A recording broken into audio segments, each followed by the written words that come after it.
welcome. This is the 2025 By Degrees Climate Summit. I'm NHPR reporter Mara Hoplamazian. We're talking about healthy connections, how our human health is reflective of our ecosystems.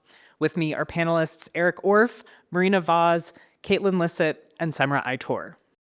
So I want to start with defining health and exploring how it shows up in all of your different lines of work.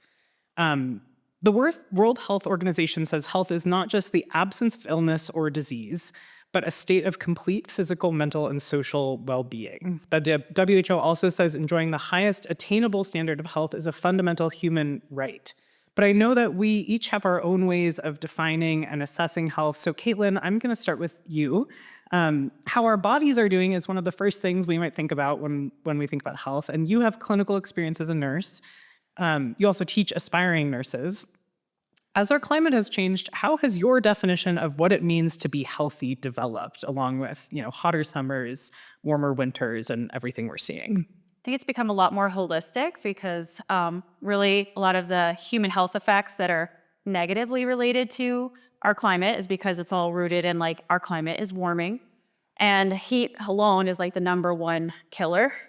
And then you think about all the things that are associated with heat. And you can actually see the data that will show that on these hotter days or extreme heat days, you see a very big increase in the amount of emergency department visits alone because of anything from dehydration to exacerbation of cardiac disorders, renal disorders, anything like that. And there are definitely populations that are more vulnerable to it. And they're really, you did touch on it, the health of humans is so closely linked to the health of our ecosystems. Yeah, got it. Eric, I'll turn to you. You've spent decades watching New Hampshire's natural world really closely. You've written about how you've seen it change as the atmosphere warms up. What are some of the biggest impacts you've seen from climate change on the health of our animals and our ecosystems in New Hampshire? Well, I might start out with some good news, although 2024 was the hottest year on record in Concord.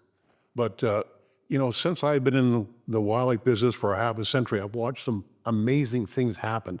Yesterday was the open day of the turkey season. When I started at Fish and Game, there were fewer than 100 turkeys. Now there's 50,000. Bald eagles, there were none nesting 50 years ago. When I started, there's 100 pairs of bald eagles, near 30 pairs of peregrine falcons. Bear numbers, I was the first bear biologist when in the early 80s. I calculated there was about 1,000 bears and declining. Now there's 6,000. So more moose, more deer, more bear, more turkeys, more common terns. I helped New Hampshire Audubon because I worked the last 20 years of my career out of the Region 3 office in Durham. And I would take Diane DeLuca from Audubon once a year. I'd commandeer one of the Marine Division's craft. We'd cruise around Great Bay and found a dozen common terns nesting. Now there's 3,000 terns nesting at the Isles of Shoals. We have an abundance of wildlife like we've never had before, but things are changing. Our moose numbers have gone from upwards of 10,000 to 3,000, and I've witnessed changes myself. I grew up in Londonderry and discovered this marsh down back called Little Coas Marsh and these birdhouses. So I joined the Londonderry Fishing Game Club at age 14 in 1964, a ways ago, and they gave me some money to build some birdhouses, duck boxes. I put some at Little Coas Marsh and began checking them. Well, my parents got me snowshoes for Christmas. And guess what? When the department regionalized in 1988, my assignment was, Eric, would you check the duck boxes at Little Coas Marsh? Imagine that. And at first I used a snow machine, and then an ATV, and then no ice. And so the year I retired in 2007, there was no safe ice at Little Coas Marsh. I watched winter disappear in my lifetime in New Hampshire in Londonderry. And other things, I was helping a friend check his lobster traps for a number of years, for 40 years. And after I retired, I did it more frequently. Well, one day we pulled in this lobster trap. There's this weird fish. In my last 20 years, I worked out of the Marine Division office. I don't recognize that fish, so I went to move it over in the trap. It took a piece of my finger. It was a tropical gray triggerfish. This finger was bitten by a gray triggerfish in Portsmouth, New Hampshire. I had physical evidence of climate change on my finger. So yes, I have witnessed the climate changing and its impact on our fish and wildlife. Yeah, got it. Wow, those are great stories. Thanks so much for sharing those. Marina, I'll turn to you now. You work with communities in Nashua as an environmental justice advocate. Thinking of that WHO definition we heard earlier, complete physical, mental, social well-being. What does health look like for the communities that you work with in Nashua?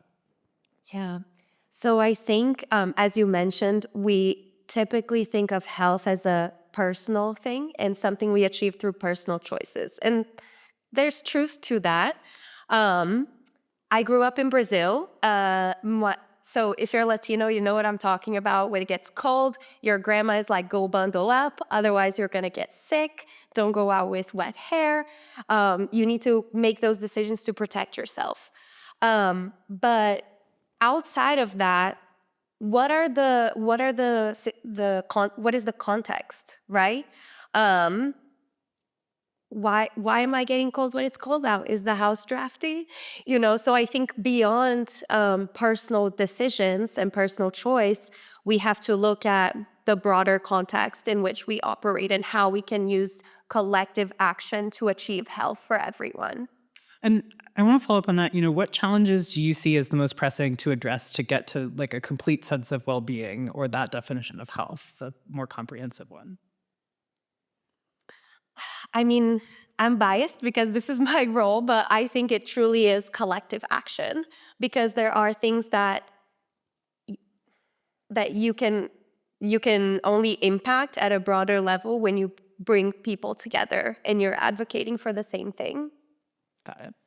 Semra, I'll go to you now. You look at health from a population level, specifically the relationships between policy and the environment and systems change. Can you walk us through how these three things interact to affect our health? Sure. So I'm an epidemiologist by training. So that is sort of like, I used to say, being the doctor for a whole community and looking at the vital signs of a population rather than an individual patient. And I think really building on what Marina said, it's thinking about how people need to be able to take care of themselves, but also participate in the civic processes that shape the environments in which they live.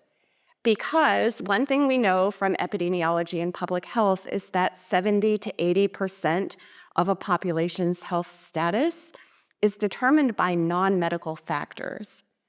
Our social connections, the environment, and yes, good clinical care is very important, but these social and environmental determinants of health are really what we need in order to thrive and have a sense of well-being. Yeah, got it. I want to know, what's something you wish people understood more about how you view health and what it means to be healthy, what your definition of health is? So, yeah, I think one thing I'm thinking about a lot is actually from a book called Transformational Resilience by Bob Doppelt, to give credit. And this book talks about individual resilience, which is much about taking care of ourselves, taking care of our own bodies, but also the community resilience, just like Marina said, collective action. But bringing the two together, which I think is what I heard Professor Jola speak about, when we can take care of ourselves, but then use the different skills that we have to work together and really build healthy communities, whether that's sharing our creativity, our knowledge, our lived experience. That's what generates what is called transformational resilience. And we all have the power to do that together. Yeah. And Eric, I'll turn back to you when we're on this question of sort of defining health. Economic health and well-being in New Hampshire is really tied to our environment. There's a big industry in recreation and wildlife. How have you seen climate change threaten that maybe, or change how, the economic health of our region is working? And now for the bad news. I have watched businesses go out of business. Suds and Soda over in Greenland had a business that was there for a half a century. And Great Bay, in the late 80s, I began doing the midwinter waterfowl survey for Fish and Game, which they would rent a plane from Concord and fly down and circle Great Bay the first week of January and count the ducks and geese and the rivers and out the ocean. Well, in the time that I was doing it, the ice disappeared on Great Bay, and that business went out of business because smelt fishing. When I first flew in the early 90s, there would be communities of bob houses on Great Bay. I mean, 20 here and 30 there. There has been no ice the last decade to provide any of that ice fishing. So the businesses have, in the spring, they would have all their ice fishing gear still sitting there because there was no any ice on. And it impacted places inland as well when there's no ice on Winnipesaki. So it's impacted businesses significantly that I have grown to know my whole career. And other things that are impacted are, moose viewing is a $12 million industry.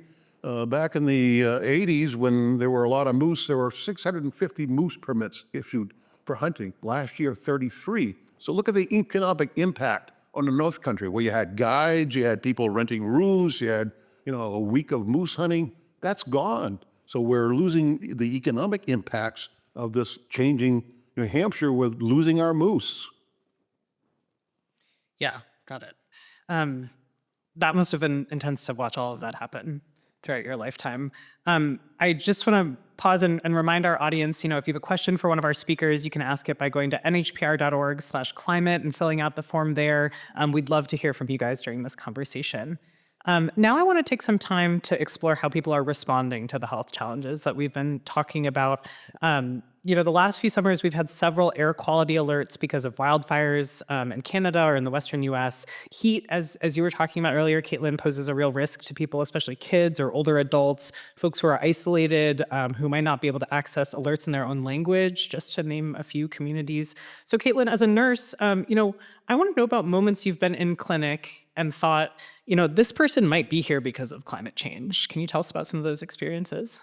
Yeah, air quality is a perfect example of that because you have, these air index ratings, and they're out there, they're public. And if anybody looks at like your weather app, there's the AQI, air quality indicator. You're smiling. The AQI is right in there, and it didn't historically be included in these apps. But now I've noticed like my student generation, they're aware of like unhealthy air days just because of their weather app. Whereas my grampy who had COPD and emphysema, I would be trying to talk to him about like, hey, grampy, the air quality's not great today. Maybe don't go out and exert yourself like you always do. And we'd have to have a more in-depth conversation. So there is like a general racial approach of like who's more aware of it or not. But we'll see people come into the hospital with asthma, and you do really have to actually have a very clear conversation about like why you might be having asthma exacerbations, and start to put these things together. And then even like seeing people clinically, like I think sometimes my mind goes to like hearts and hips in wintertime, because you have snowstorms and we're getting like these more extreme amounts of snow at once, and people go out there and they're shoveling. Maybe they're kind of like exacerbating their cardiac abnormalities, like maybe it's an arrhythmia and then we see them for that. Or black ice, everybody's heard of black ice, which is also clear ice. It's a type of ice that actually has a way higher rating of like people falling and slipping and breaking their hips. And so you're actually seeing like there really are these weather patterns we have to start talking to people about, like pay a little bit more attention to not necessarily climate, but also like weather. Yeah. How is that informing preventative care? Like, what are the conversations you're having with doctors and nurses and even folks who are thinking about their own health? There are definitely some healthcare providers that are very keen and organically interested in this topic. And I've noticed the younger generation tends to be a little more interested and eager to talk about it. But then there are also healthcare providers that really do need direct messaging of like how there is a link between humans and environment, what that link is and what you have to do about it. So a lot of times it's about creating awareness of the links, and then creating tools, resources, frameworks for them to know what you do with it. And like New Hampshire Healthy Climate does a lot of work in that area, and they've developed like the CHICS program, which is pediatric informed care. And then you can also look at like Tick Free New Hampshire, who they have a very public-facing platform, and they talk to the general public about ticks, but they've also started targeting healthcare providers and creating toolkits for healthcare providers to talk to the public about this is how you respond to it, but this is also how you prevent tick bites. Got it. I want to move out of the doctor's office again, or the nurse's office. Marina, community members in Nashua spent a lot of time in 2022 and 2023 pushing back on a proposed development of an asphalt plant. A lot of the concerns there stemmed from impacts to residents' health. I want to hear you talk about that a little bit. What did you learn from that experience about, the importance of building relationships when it comes to fighting back against these kinds of environmental threats? Yeah, thank you for that question. There was a proposal to build an asphalt plant in very close to downtown Nashua, in a low-income neighborhood that is primarily Latino. So there's a lot of folks with a language barrier or limited English speaking. So community work was key there, and going door to door and talking to people and letting them know this was happening, and also equipping people with the tools to effectively voice their opinion on this. So that meant going to the planning board meetings. We also at CLF advocated for language access, which was a big piece of this project because the city meetings are all in English. And so when this was affecting, a specific population in Nashua, we said, this is what you need to do so people can meaningfully engage with this process and really make their voices heard. And I just want to say this was such a collective effort, not only of individuals, but organizations and coalitions. And so it truly comes down to relationships. Yeah. Yeah, got it. And Kaitlynn, anything on language access in like a medical setting? What do you see there in terms of how people are responding to climate change and the ability to access information in different languages? Semra might want to jump in, but there's definitely room for improvement about expanding the amount of languages where this health information is delivered.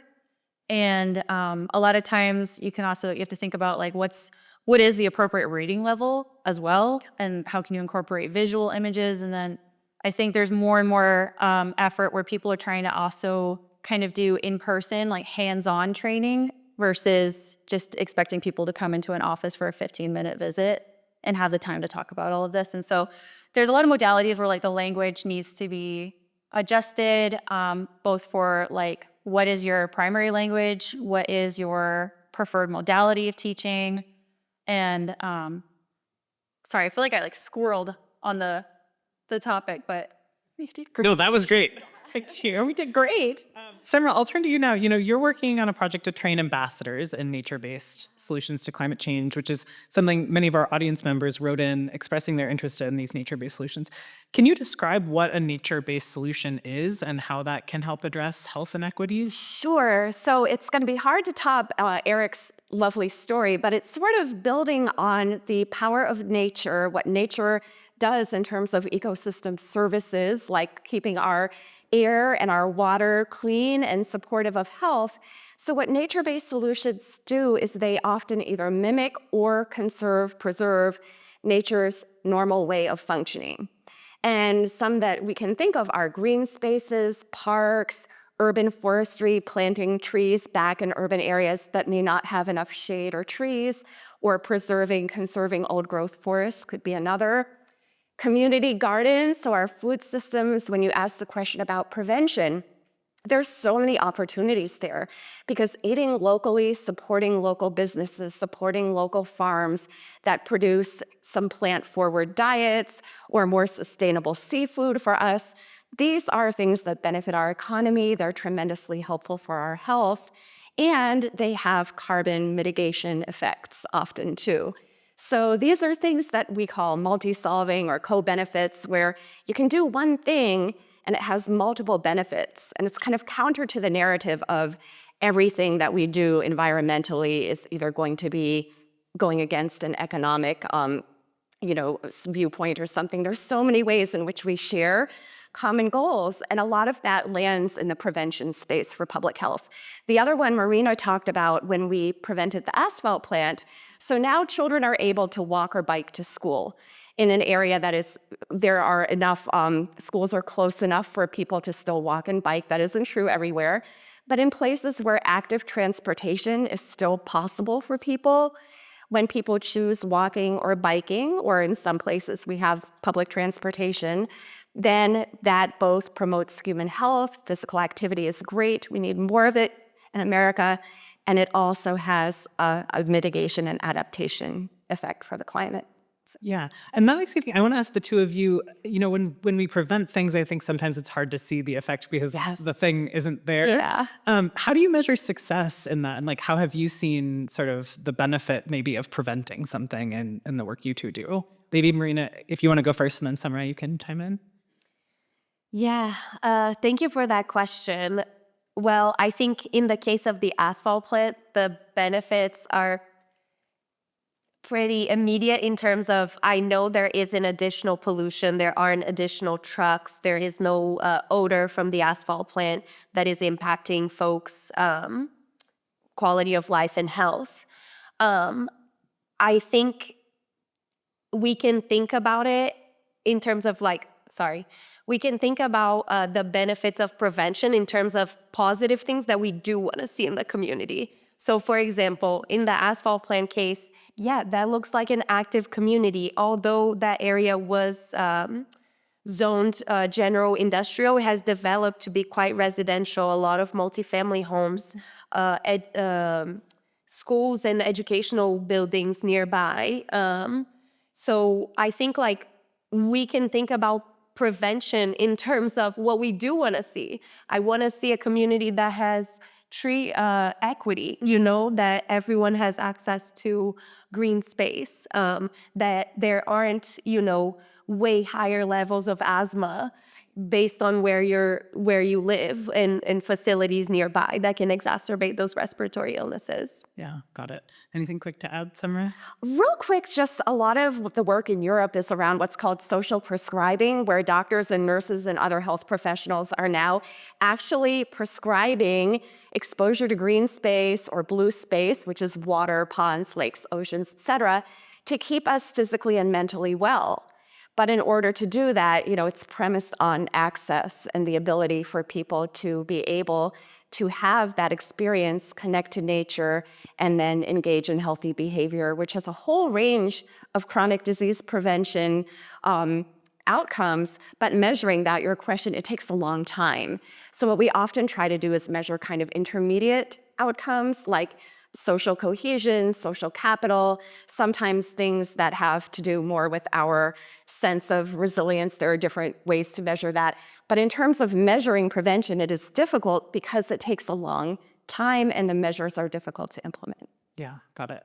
So Eric, I want to turn to you. We're talking about access to green space.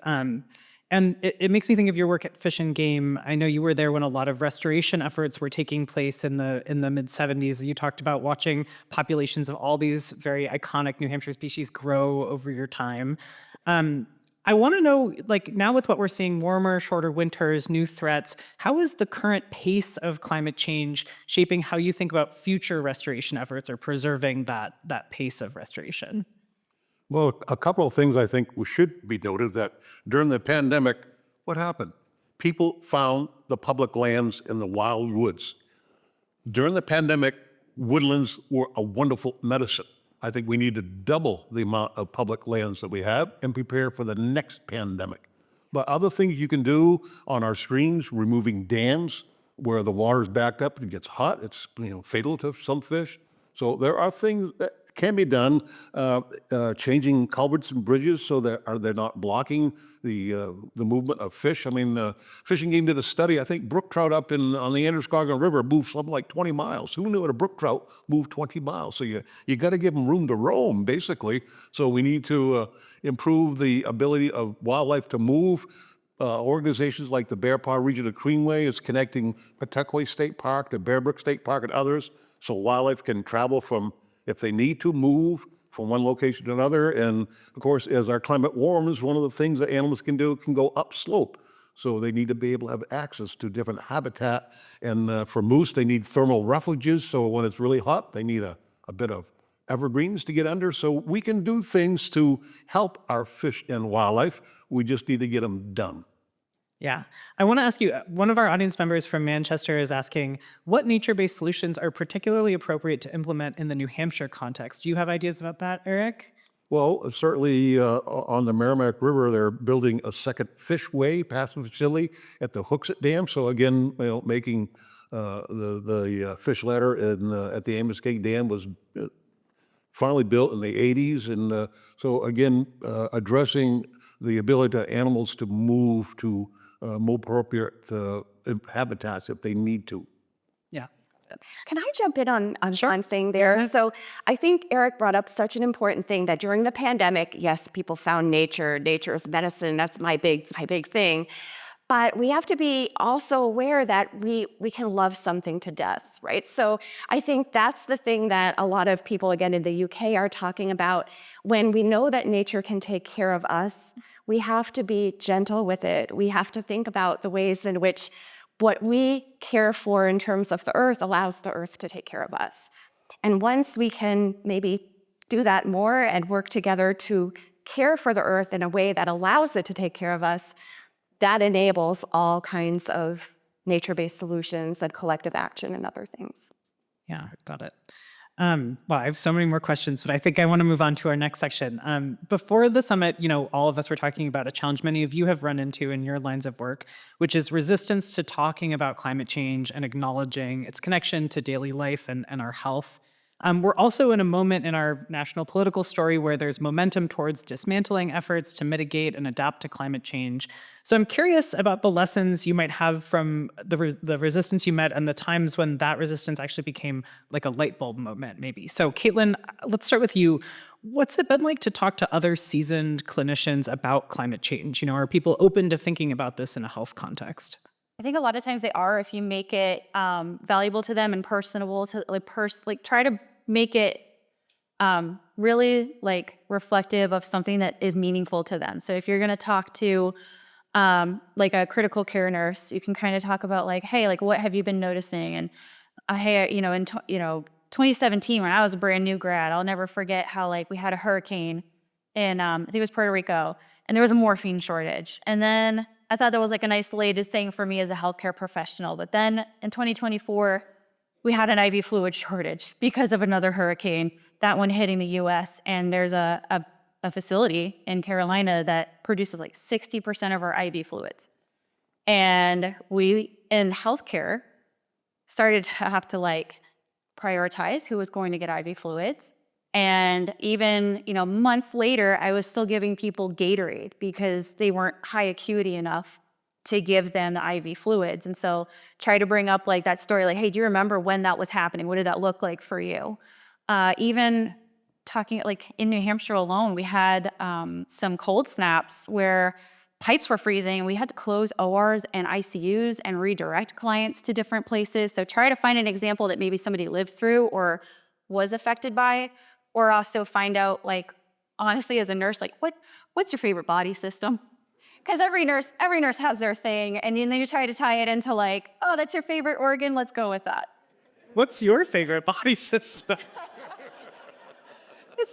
It's the GI system, the gastrointestinal system. I don't know why it is. Awesome. Well, I have many questions about that, but we got a question from Joan in the audience. How is the education of nurses, and I know you work with accrediting bodies for nursing, so how is the education for nurses changing to address the health impacts of climate change? All right, I'll try to keep it as basically nursing has accreditation bodies, and they make sure that we are preparing nurses, the next generation, to be effective nurses, safe, competent leaders. And there's this group called AACN, for instance. And, historically, every time I wanted to talk about climate and health, it was always no, Kaitlynn, it's too political. And in recent years, a body like AACN has started to actually put out position statements that say, we're going to talk about climate and health. It is linked. And they actually have specific language now that calls out these topics. And then that ties into the code of ethics. So American Nurses Association Code of Ethics. I'm sorry, the ANA was the position statement. They have the Code of Ethics, which is really about it's a driver of nursing practice and our responsibilities. And then you have that AACN, which is a nursing school accreditation body, now actually saying that our competency-based education and evaluation of nurses is going to start specifically looking at this as it relates to population health, for instance. So you start to have this trickle-down effect. Yeah, got it. So there's some momentum you're saying. Yeah. Eric, let's turn to you. I know you've worked with lots of hunters and fishers in your time. Can you talk about where some of the points of resistance were when you're talking about climate change with those folks, and how have you approached people so things started to click for them? Well, they talk about the brick wall. I was an outdoor writer my whole career at New Hampshire Fish and Game and beyond. And because I'd written monthly columns in some sportsman's papers, when I retired in '07, I'd already been writing about the observations I'd seen in changing winters in New Hampshire, and I was recruited by the National Wildlife Federation, the Ranger Rec folks. They said, "Oh, go back to New Hampshire and talk about global warming and do that." It was like impossible. The hunters and fishers let's say they lean right. And, oh, that's Al Gore's BS. That really isn't happening here. I used to go to the Colebrook Moose Festival in the '08, '09, and up there, oh, no, that's not happening to our moose. That's not happening here. I have learned if you hit them in the head with a moose, they change their mind. As moose numbers went down, the belief went up. That's a reciprocal fraction, and it has worked. Even some of these very right-leaning folks that were not believers, it took the loss of our moose for them to see the light, but it has worked. We don't nearly get the resistance as I had when I first started some 17 years ago. Yeah, so you're saying sort of seeing the loss really hits home for people. Yep. How have you seen things, change? What are you seeing now compared to when you were doing this work initially? How have the conversations around climate change shifted in those communities? Well, certainly more people are way more accepting of us. They don't push back the way they did. I'm certainly worried in the current political climate that we're gonna step back a little bit. Not every step is forward. Sometimes you get back on your heel, but then you have to push harder. You have to make a difference. We have to all drill down and do twice what we were doing before. Right now, that's what we have to do. We have to do more right now. Got it. Semra, you think a lot about how policy affects our health. What are the kinds of resistance you've seen to policies that address health and climate change? So right now, I think we've heard a lot from the keynote speaker about the threats to a lot of institutions, public health being one, the EPA being another. So I won't rehash all of that, but I think I'm going to contrast with the strides we made in 2024. So we made a lot of really, I think, positive political strides in 2024. There was a lot of momentum for green infrastructure, for the kinds of nature-based solutions that I was speaking about, going all the way from federal to state and even public-private partnerships. And then one of the things that we did in the CDC, shout out to my colleagues at the CDC who fought really to do a lot of work on climate justice, and many of whom now are tremendously under threat. But we did a new revision of what's called the BRACE framework, Building Resilience Against Climate Effects. And that had first been published in 2014, but we did a whole rewrite of BRACE over the past 2.5 years to talk more about mitigation and equity. And that work is now published on the University of Massachusetts Lowell's website. I can provide the link to anyone, because it is not able to be published where it should be. I'll leave it at that. But it's available. It's part of the data saving movement that our keynote speaker talked about. So there have been ways that we harness the tremendous strides that we made, and we are trying to just keep moving forward, just like Eric said, doubling down. Towns have done a lot. So the towns of Hampton, Seabrook, Rye, Portsmouth have done amazing coastal resilience work, which I think one of the breakouts is going to touch on. They did projects like Tides to Storms, a high water mark initiative where they showed how flooding and sea level rise would be increasing and threatening public buildings, historic landmarks, really kind of highlighting the fact that so many tourists go to these places that you can show through public art, through signage, how much higher the water's going to be right here at Strawberry Bank, for example. What does that mean to our culture, to our New England way of life? It's about showing through moose, through historical buildings, through our culture, through the things we love to do, that it's real, it's now, and we're all in it together. Got it. Marina, we've seen environmental justice take a lot of the criticism from this administration, and those programs have received the swiftest funding cuts. What lessons can you share from experiencing this, current resistance to your work?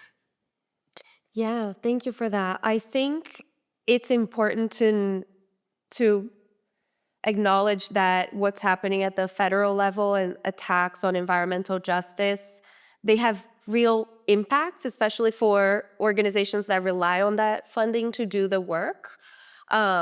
What I will say, though, something that's really powerful about environmental justice is that it's a bottom-up movement. And I think similar to what the other panelists have shared, it's really about like people's connection to place and community and things that matter to them. And so I think as much as we can relate what we're advocating for to quality of life, and that everyone is entitled to the highest quality of life we can provide them, that I think is something that resonates across party lines. And where do you see the biggest disconnect between people who are, experiencing environmental or climate or health challenges and people in power making policy? Like, where do you feel like the biggest miscommunication is happening? Well, I think in my work, what I see is that often the people who are in power making decisions, they don't have that firsthand experience. They don't understand the barriers. And so that's why it's so important for us to create avenues to always be giving that feedback to decision makers, because people don't know what they don't know, but you have to serve everyone. And when there are barriers, we need to address those so everyone can participate fully. Do you have examples of those avenues that have worked well for you? Yeah, so, well, going back to the example of the asphalt plant, that was something that not only was it a matter of an environmental injustice in terms of the impact that the asphalt plant would have had on folks' health and well-being, but also a matter of process, right? So when we talk about language access, sometimes when I'm talking with folks and they're like, oh, what do you work on? And I mention language access as an area of work. And you may think, what does language access have to do with environmental justice? But it really is important in terms of process as well as substance, that we're making things equitable. So I think that was, so not only did we were able to provide language access at those public meetings, allowing full participation, but also now there is a conversation in the city of Nashua of, what do we need to be doing to make sure that we're reaching all of our communities? So yeah, so starting that process, getting that ball rolling. Got it. We got an audience question from Cynthia in Grantham, who's wondering how to talk and communicate with folks who have alternative facts.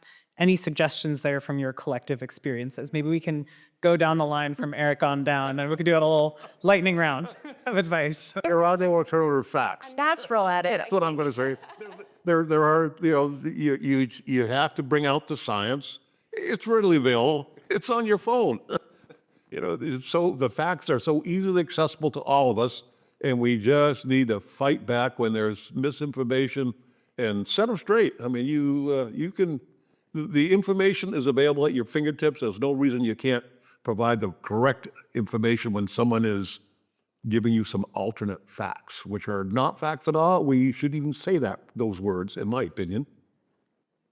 Got it.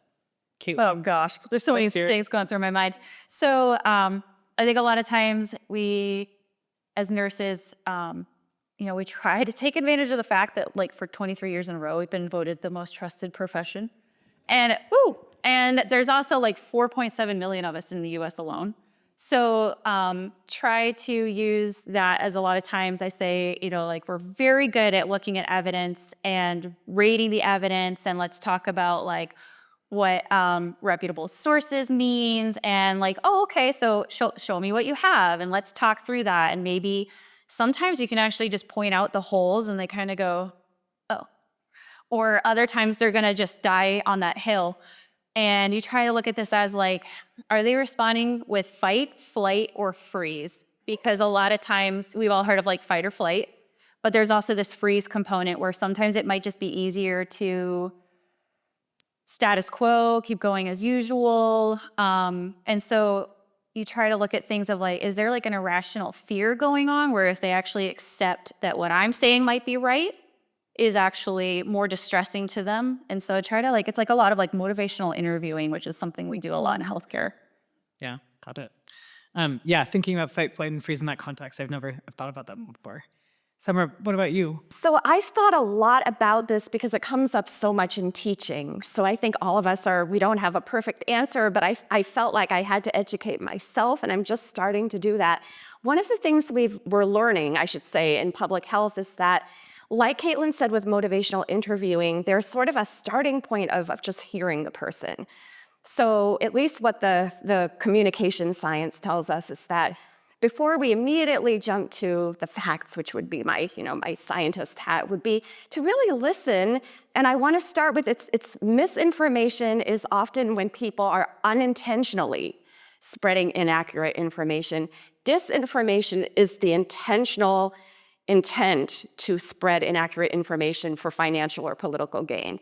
So there's a difference there. And most often, misinformation is people maybe not fully understanding something or coming from a place where their own belief system has, enabled them to tune into a certain narrative. So at least what we're kind of rethinking in public health is, well, let's hear, why someone feels the way they do. I'm thinking back again to our keynote about not reinforcing kind of exclusion. So taking a little time to just understand where somebody is coming from, even if it might be a very different perspective from the one we believe is right or we want to hear. And then thinking about engaging in a conversation about, well, did you know that there are this source from a nurse or a trusted messenger that actually suggests that the following is true. So then providing something that is hopefully from a trusted source appears even better. Another hunter, another person who comes from their community, that's an even better way to draw a bridge. But then it's just that building trust and being able to reinforce those accurate messages and drown out the false misinformation, which is difficult because a lot of it is funded. It's politically funded. Yeah, got it. Marina, what's your advice? Yeah, I think along the lines to what Semra shared, I think listening to people and understanding where they're coming from, because especially when it's a case of misinformation, there's real reasons why there's distrust or they've come to believe something that is not true. So I think understanding where people are coming from and not dismissing that is really important. Yeah, got it. So as the federal government, makes deep cuts across departments and seeks to roll back climate funding, I want to ask all of you about how you're sort of thinking about ways to potentially fill in gaps that are left, or maybe reimagine what to do locally without the federal government. Eric, let's start with you. Wildlife conservation work across the country gets a lot of federal support. What's it going to look like to continue that work if that funding is, under threat or stops? Well, hopefully there won't be a big impact. For instance, the Hampshire Fishing Game Department is not only funded from license sales of hunters, fishermen, and trappers, but also the federal dollars are tax on guns and fishing equipment, which is through the U.S. Fish and Wildlife Service. And that is a dedicated fund. It would be very, very difficult for any politician to stop. So I'm not worried about that. Certainly there are others. Over my career, I worked with numbers from the U.S. Fish and Wildlife Service, from the U.S. Forest Service. I heard several thousand U.S. Forest Service people are gone, and over 300 Fish and Wildlife Service. So the people that I worked with for decades and are gone because they just were taken out of the system and doing important work in New Hampshire.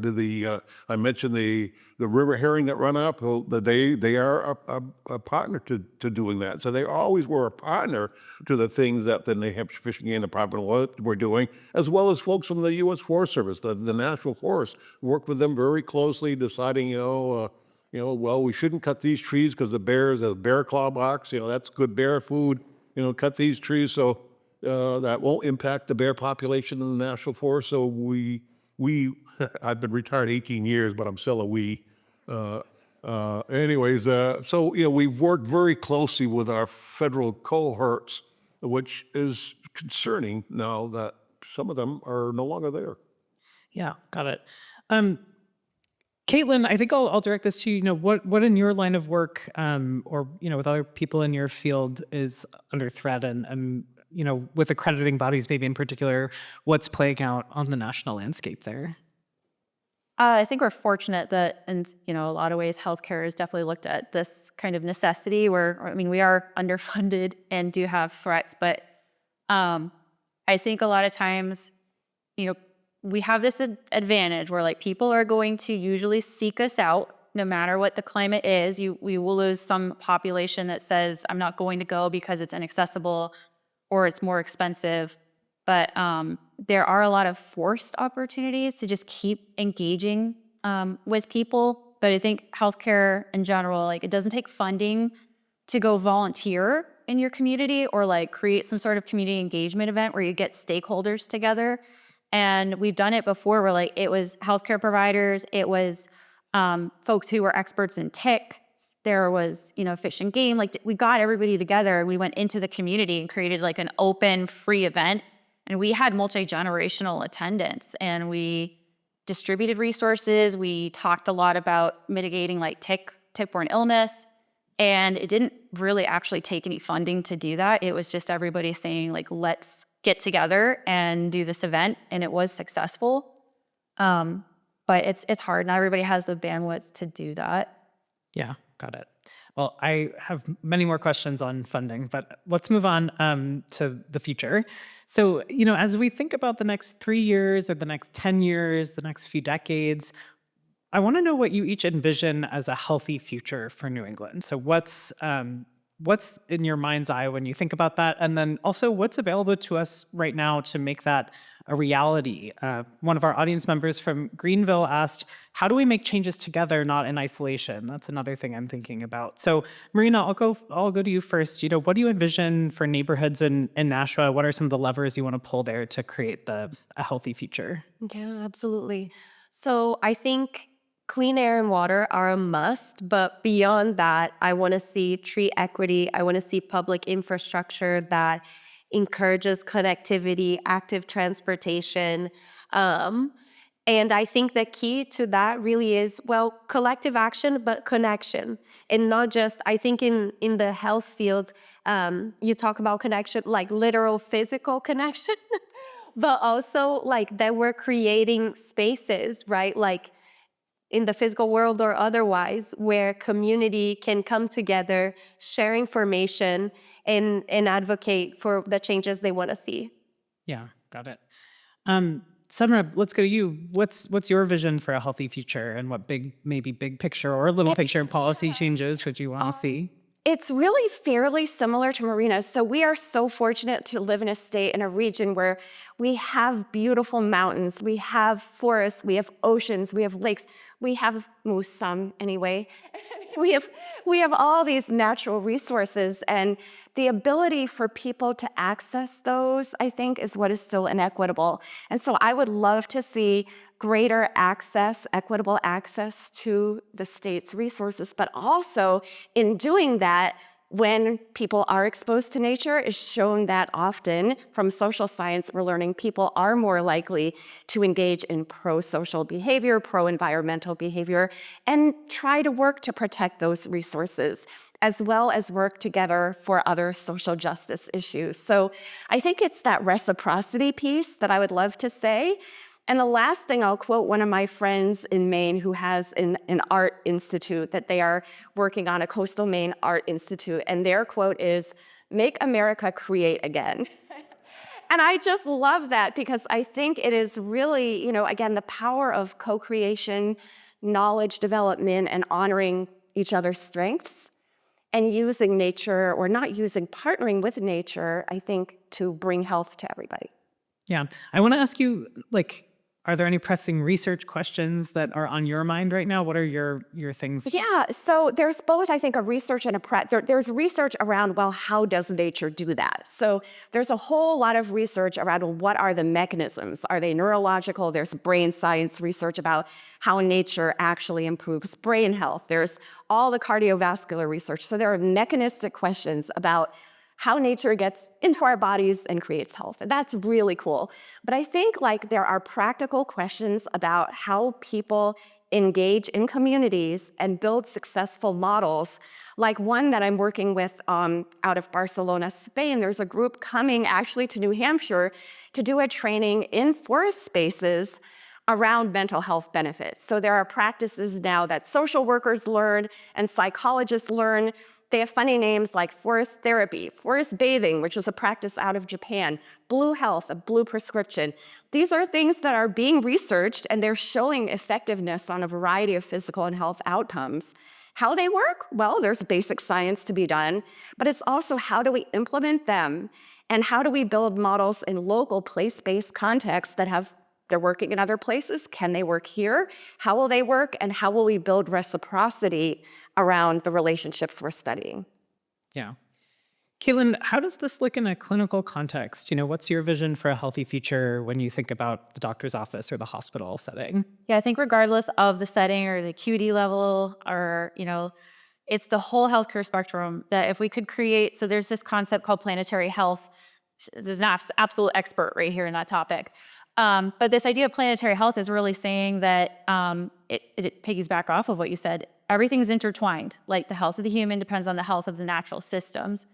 And if healthcare could get to a point where that is just a common knowledge healthcare theme, then I think we're going to be a lot better positioned not only to address like the mitigation and resilience aspects of human health and climate sensitive health risks, but also taking just really like a more preventative approach to all of this, because healthcare a lot of times is very reactionary. Like, oh, you have a problem, healthcare is here to help you. But we have to start getting more prepared and preventative about like, can we prevent that disease from ever happening? And like, how did we prepare you to do that? How were healthcare providers prepared to do that? And I really think if we can get planetary health as a foundational knowledge or concept within healthcare, like it would just have a ripple effect.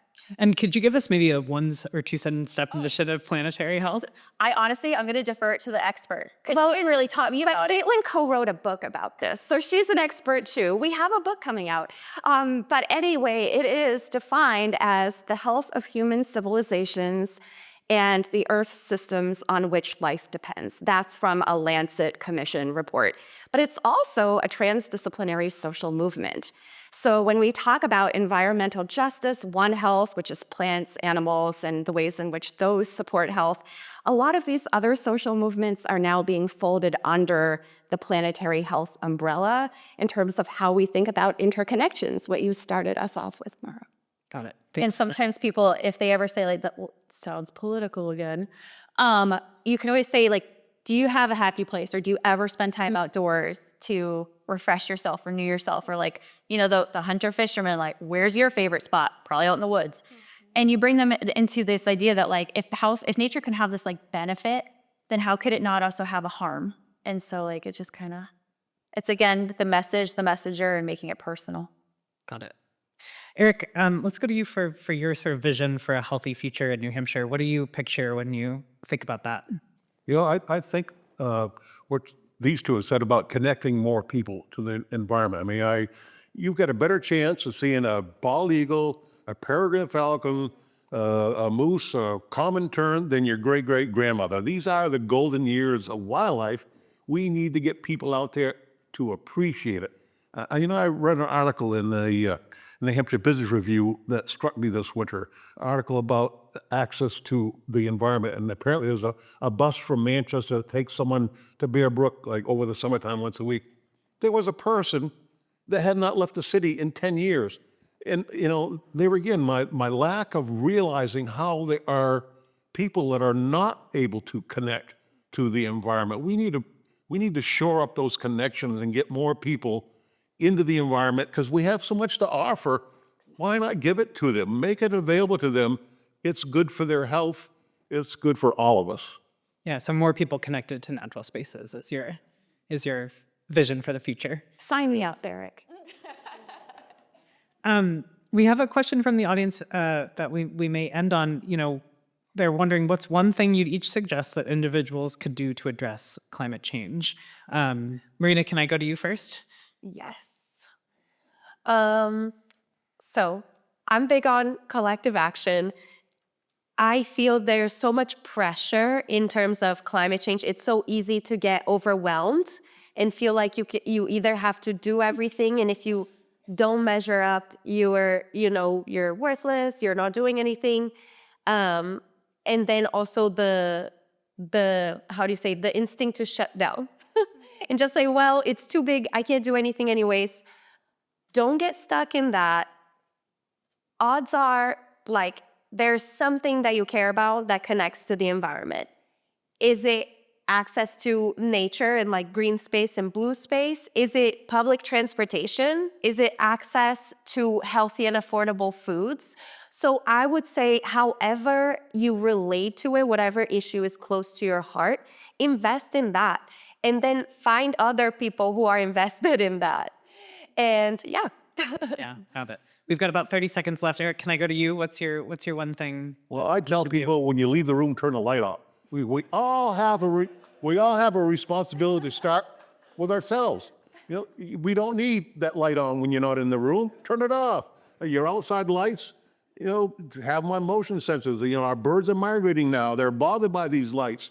We all can make steps at our home that every one of us can do. You just have to think about the choices that you're going to make. Got it. Well, thank you all so much. I feel like we could keep talking for another few hours, but unfortunately, we've got to wrap this up. Thank you to all the panelists for joining us today. Give it up for them. Thank you. Thank you. Thank you. And thanks so much for our audience for joining us for the By Degrees Climate Summit.